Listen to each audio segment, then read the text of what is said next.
Sabot-saring paglabag sa batas trapiko ang nakakaabala sa maraming motorista araw-araw. Kabilang narito ang pag-counterflow at ang maling pagsasakay o paggawa ng mga pasahero. Kahit may mga sign at nagbabantay ng mga pulis, tuloy pa rin daw ang mga pasaway na motorista. Balita ka ni Chino Gaston. Yep, I've been here for like 1 minute and this little... Yeah, I don't get it. Sa videong ito mula sa social media account, makikitang sadyang hinaharang na kumukuha ng video ang mga nag-counterflow na sasakyan sa Santolan Road sa San Juan. Isa sa mga ayaw niyang padaanin ang puting SUV na ito.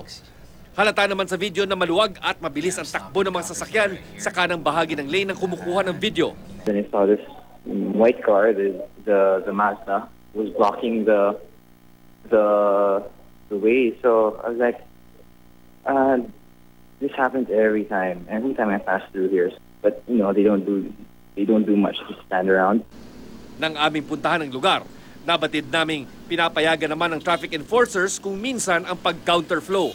Pag hinintay na maiipon lang ng maiipon. Kaya may counterflow. Kaya kami So sinasadya din na merong may kumbaga may chance po na lumawag yung ibang side ng Ortigas.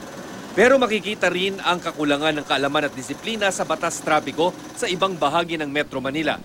Sa intersection ng Santolan sa EDSA, tila kalakaran na ang mag-counterflow kung ikaw ay kakaliwa papasok ng EDSA.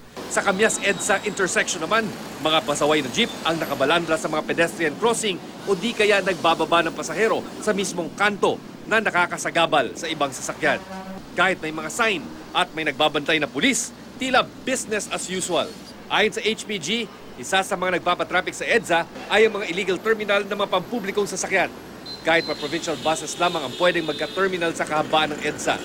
Natyempuhan rin namin ang mga tricycle na ito na dumaraan ng EDSA galing East Avenue kahit pa bawal ang mga tricycle sa EDSA. Pero ang mga ito may sakay pang pasahero, may sarili pang terminal malapit sa GMA Kamuning Station. Ang isa may sakay pang tila isang motorcycle traffic enforcer. Pero sir, alam nyo bawal daw yung tricycle sa EDSA? Alam nyo ba yun? Ha? Alam namin, sir. Eh, ba't kayo dumadaan sa EDSA? Sa gilid lang naman kami, sir. Ha? Sa gilid lang kami. Sa gilid lang.